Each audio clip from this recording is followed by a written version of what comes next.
But the goal was to have about an access point for every 100 seats.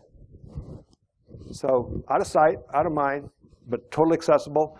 And also there are over 1,200 beacons distributed around, so you can become more granular in that sphere of 100 seats for a number of reasons.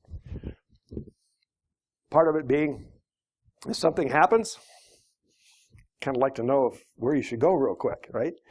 So they were used for some of the geolocation things.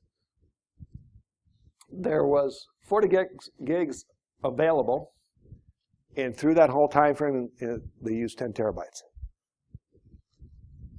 So a gig, it's huge.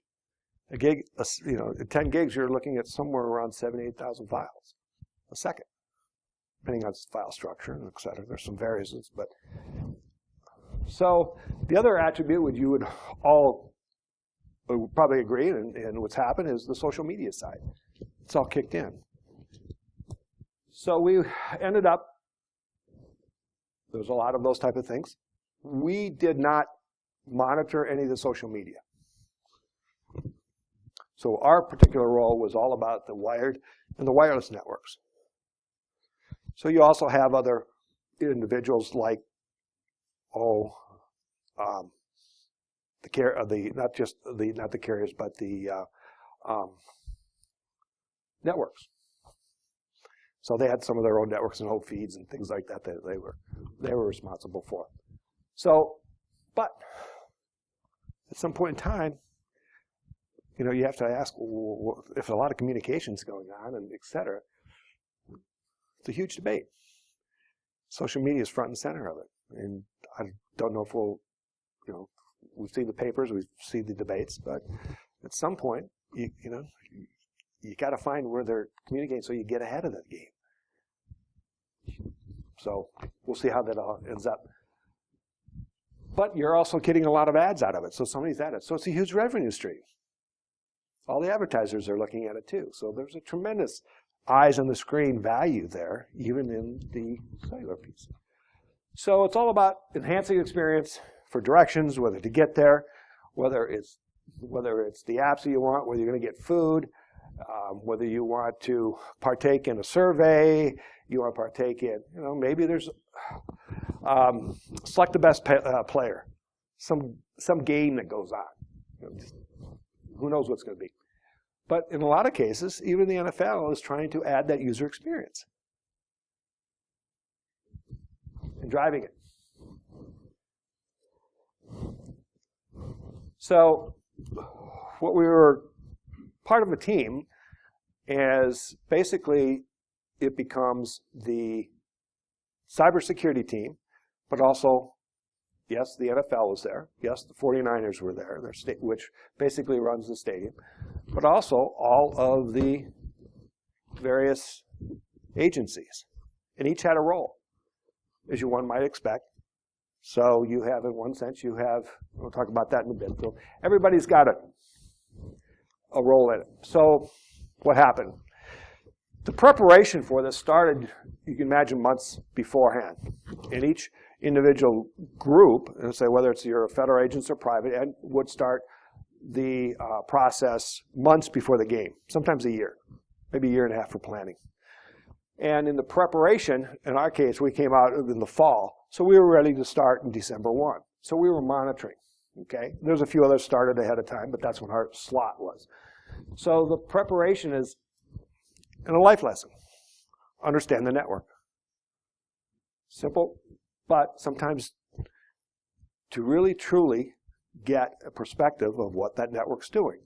Now, we all say, I'll do a network scan and vulnerability assessment. Absolutely a thing to do.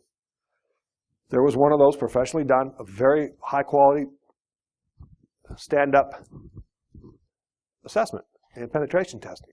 It finished about a week and a half before. But that's not the end game, because it's become static. That's a static look. The dynamic piece is kicking in. So we ended up, and what we decided, people started to prepare for it. They didn't look at it as a typical, do you have a firewall? Do you have it, right? So what really came out, and I thought was kind of interesting, and one of the guys that drove this was actually one of the original authors of the CISSP program and the testing suite. He was also the second-ranked, he was a CIO, CSO in the second-ranked college in North America. Excuse me. Already sneezed. So,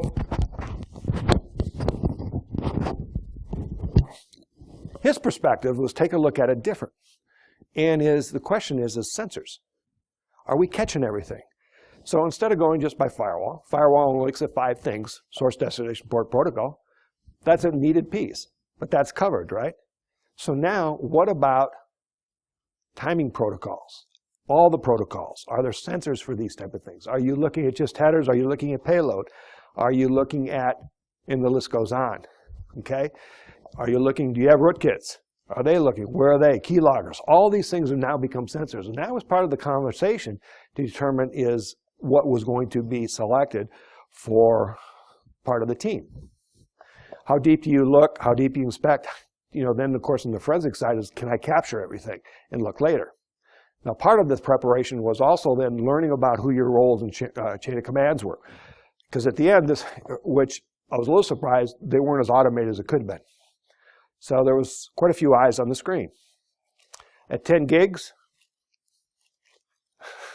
there's a lot you can't catch or won't. So there's going to be a movement towards automation. There's no other way. But you have to be accurate. So that was the piece. There were some checks and balances built in all the way through the reporting structure. So in our case, part of the side for the wired and the wireless, we reported up through the police side and the forensic side and correlated with all the other agencies as well. So there was some cross horizontal and vertical coordination that went on. In the case of baseline traffic, so we actually put in, and some others did earlier, but we monitored Levi Stadium starting December 1st.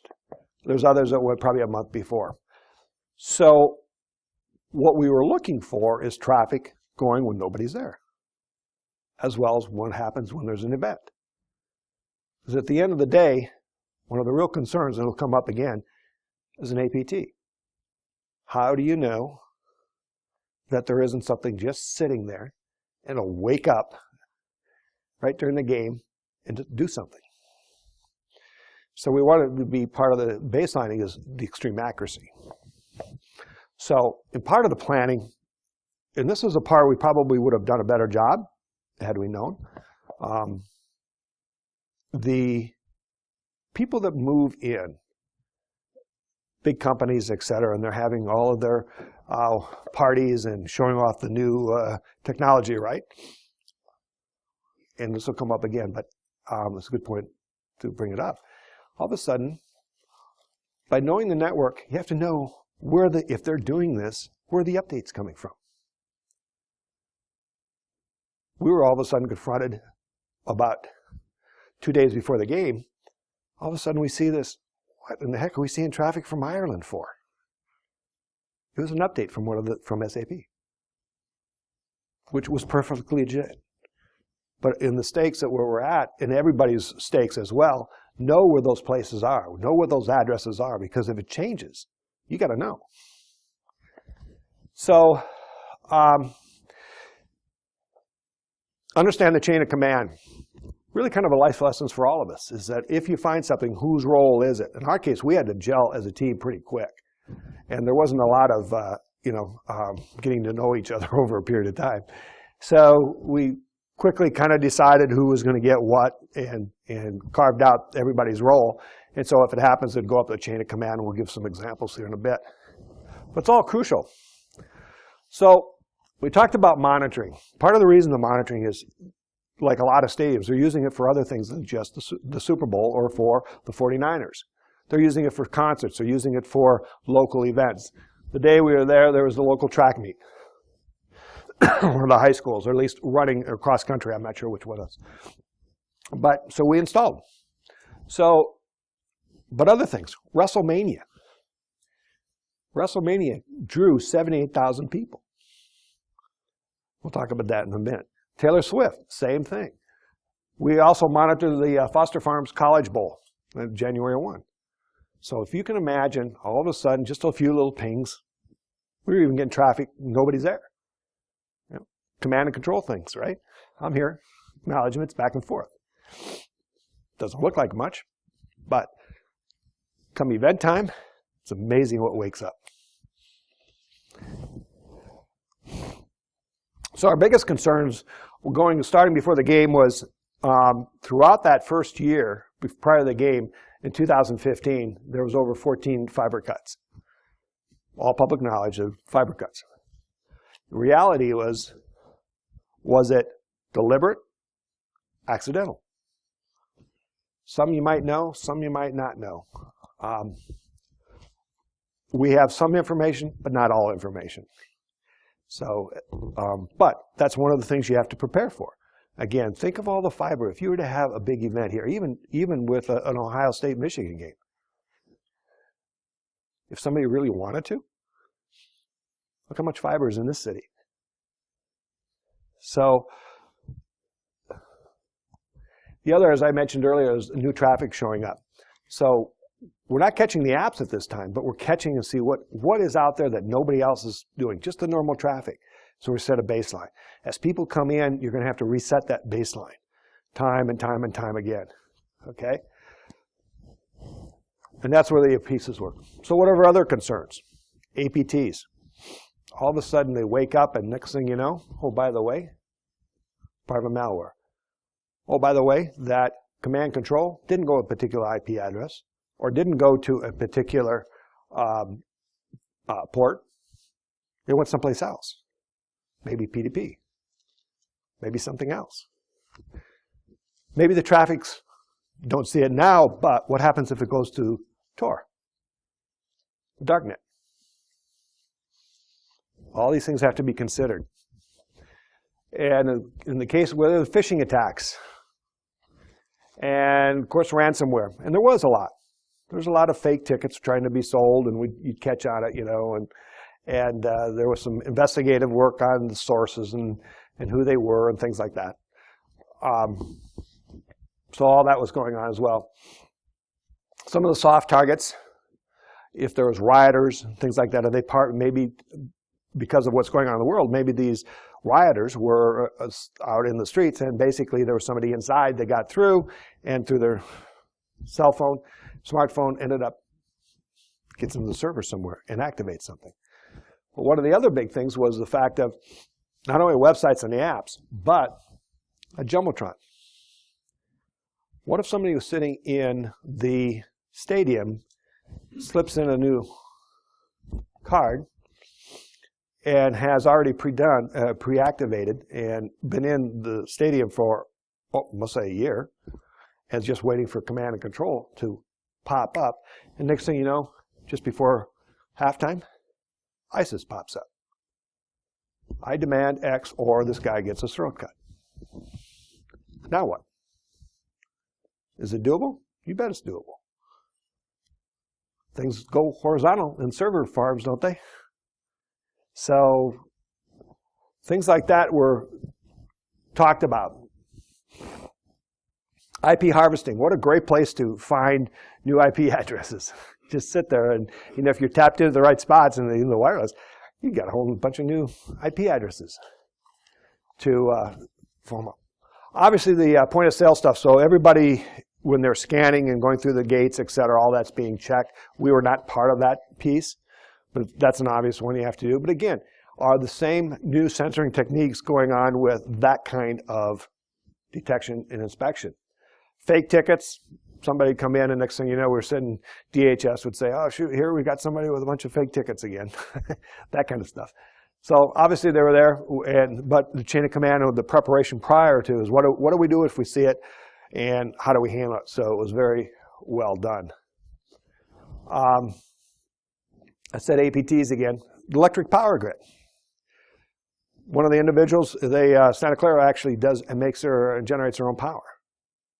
So how many people remember the Super Bowl in New Orleans? what if?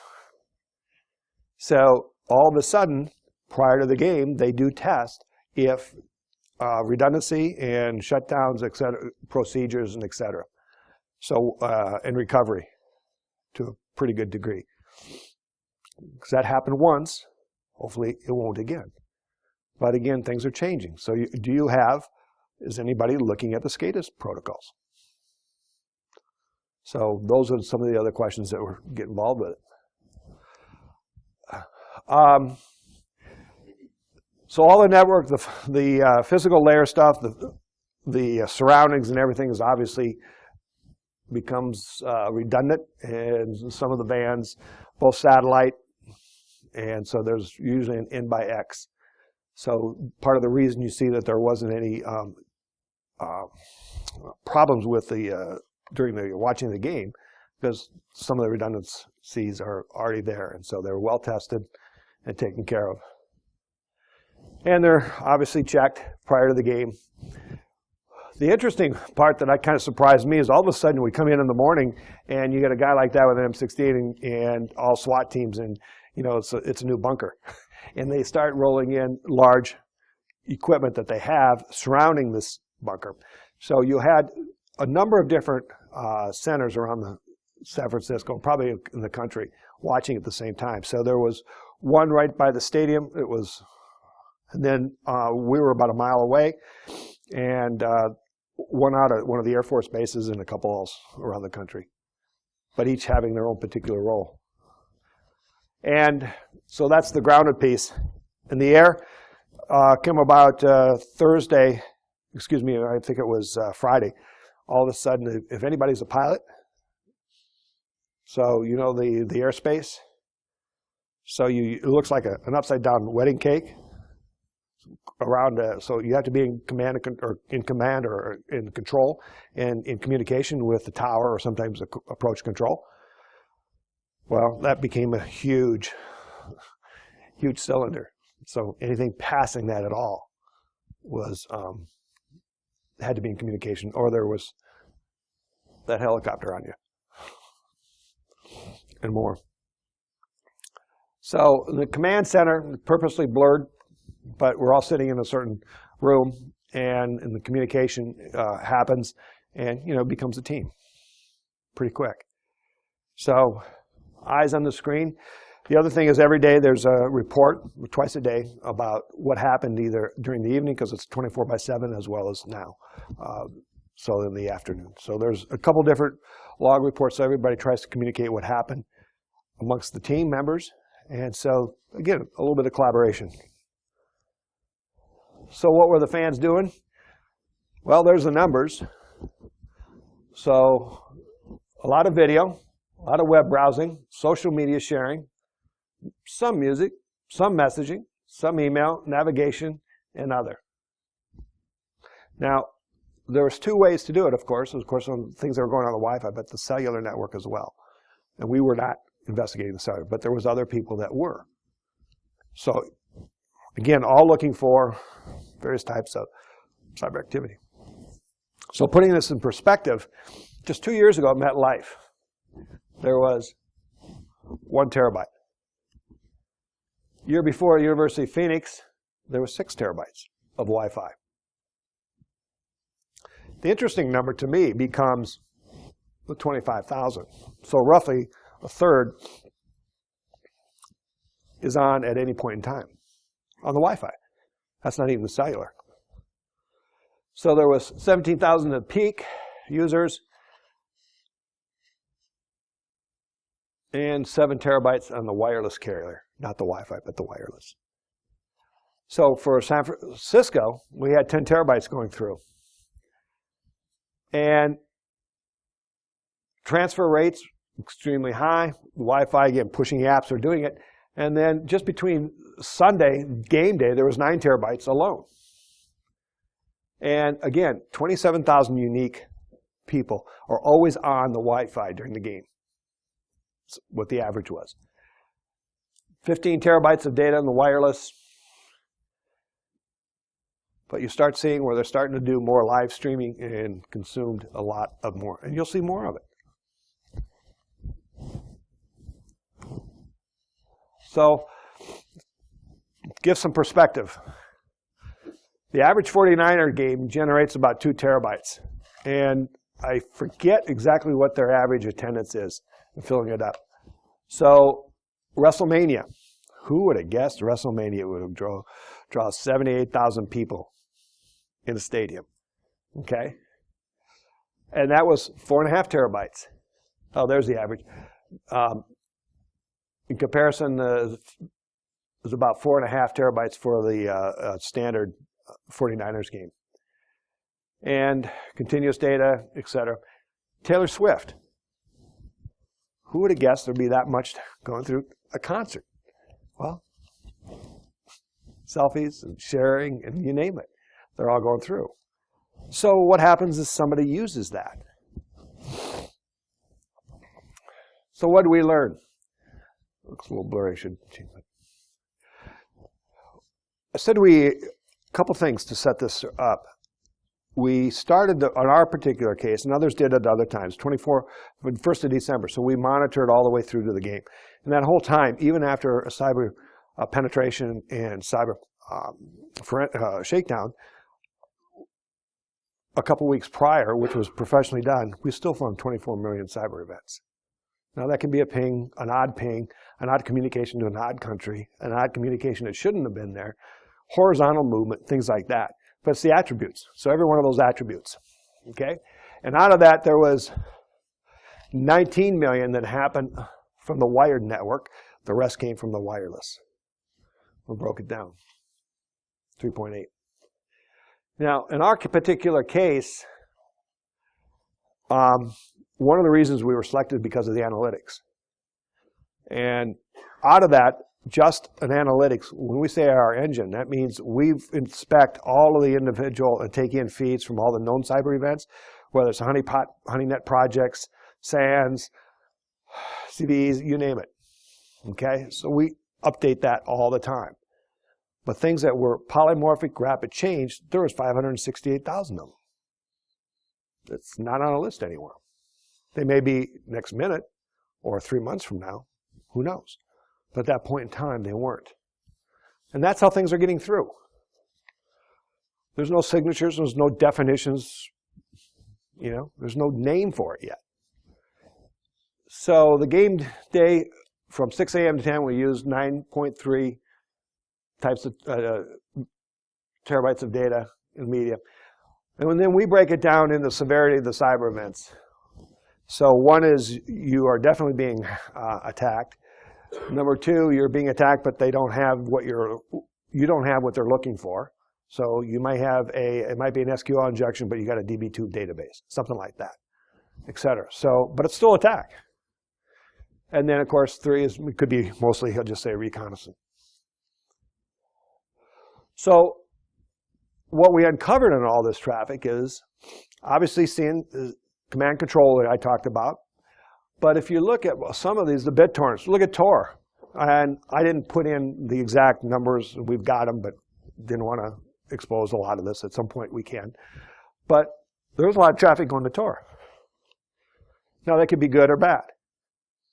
What if you're a foreign reporter and you're here in the US? Or you have, and so there's some competition amongst the reporters. Maybe there's a bunch of them the same. Maybe they're using that to stay so that nobody really sees them. Anonymous. So there's a good side of it, and Tor was started by the US Navy years ago. So now, so you have to figure that out. You have to see if that's good or bad. And that's where intelligence can come in. But all the other pieces, it's all kind of about getting around things, right? I don't want to be caught. Even Thunder Nation or Thunder Network, a lot more Bitcoin transactions are going on there. Heartbleed, we found Heartbleed of all things. Trying to do that. So we found a lot of user agent based viruses, executables, you know, be no surprise. DNS poisoning, Trojan DNSs, a lot of backdoors that we're trying, that were going on. couple of unique things. Clear text. There was a lot of clear text stuff going on, which was really kind of surprising. Inappropriate websites people were trying to deface and things like that. But the sexting one, who would have guessed? So here we are looking and going, okay, 2 people doing that inside Levi Stadium. And there was some encryption. We were able to decrypt it. But at first glance, you say, okay, so we sent it up through HR, right? But if you think about it, what if someone was saying, I have this text message, it's all got bad stuff on it, and it's going to your family. Unless you give me, fill in the blank, unless you give me codes to the server room, unless you give me passwords, give me your passwords, all those kind of things. All's possible. So DHS and other agencies took that and ran it up. So prior to the game, we actually found 2 servers that were hacked. Again, we were not allowed to do the automation piece. We could have stopped it, but it was hacked. So they took them offline, put the redundancy ones in. During the game, there was 2, or excuse me, 1 that was actually done that way. And so that was another redundant failover thing that happened during the game. Let's see if it comes up next. So it's just about the traffic and, again, the stats that we have. What I wanted to share is that what's interesting is that when you watch the wireless side, you would think it would just continue to climb through all the game. It eventually started going down after halftime. But what you'd find in some micro spikes, if I broaden that out a bit, if you are sitting in the game and all of a sudden, touchdown, everybody goes, touchdown, right? Bandwidth went, and went back down again. So it'd follow user behavior in a lot of cases, which we didn't suspect. I guess we should have known that that would just happen, but it didn't seem as relevant. So anyway, and then as time went on, things went down because either they're going to catch the criminals were going to get in beforehand, or you know, they were frustrated, couldn't get in, so they just went on.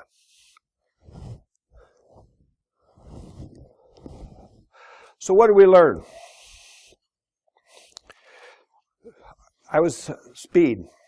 Speeds aren't going down. I was at a K through 12 that's looking at 10 gigs earlier in the week.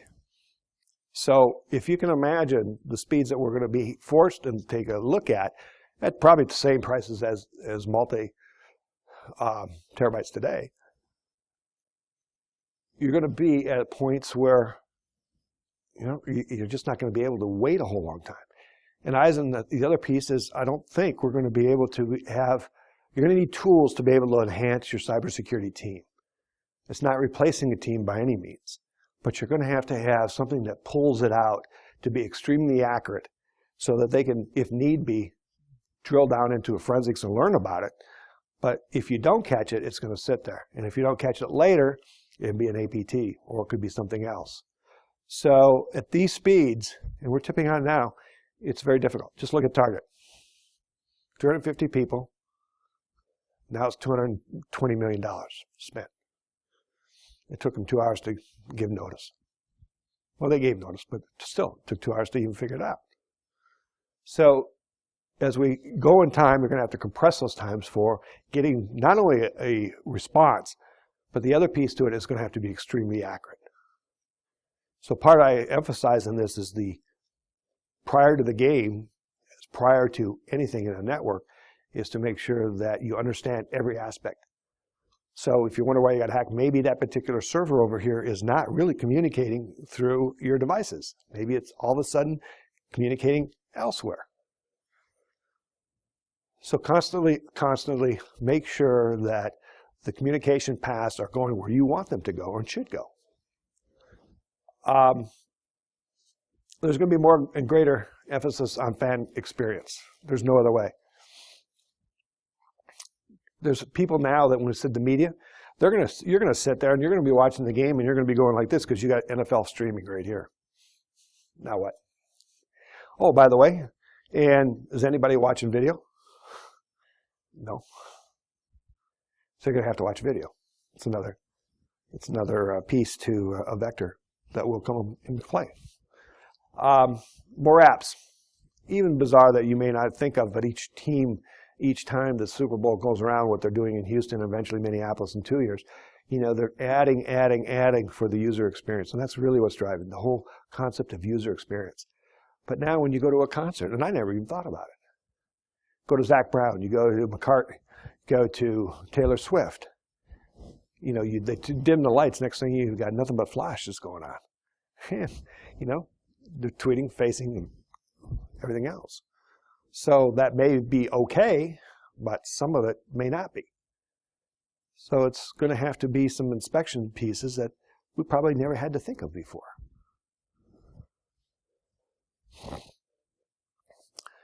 And that really goes where the surface attacks. Video, the apps themselves. By sitting in an app store, how many articles are we seeing where the app stores, both Microsoft and Google apps and others, now we're sitting there. So even if it's an app, we don't know. At these speeds, those are going to have to be inspected. Then you add them for particular certain situations, and next thing you know, somebody says it's free, and they didn't see the redirections and everything else going on with it. Or the 50 lines of code that happened to be sitting there that should have been caught. It takes about 30 lines of code to detect a sandbox. So you can detect it.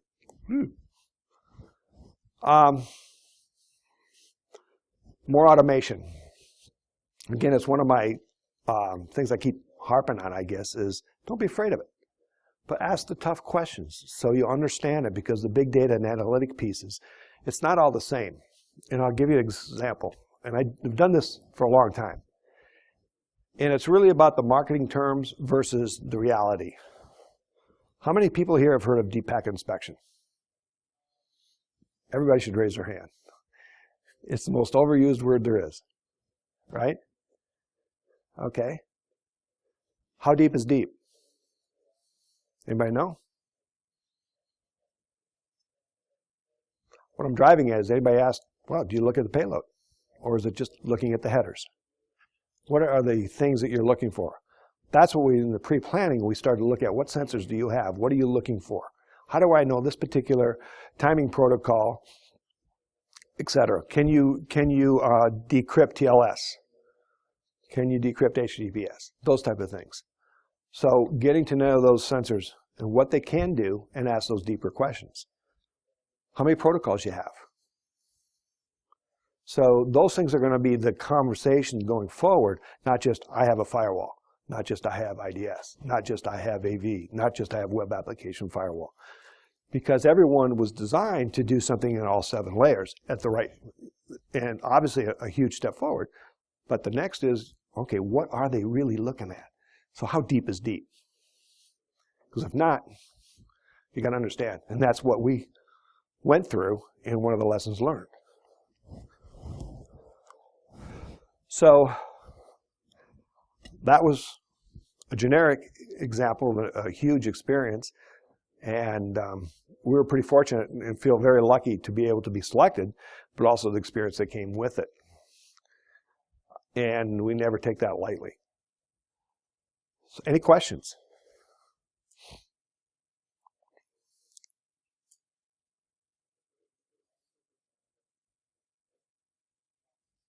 Okay.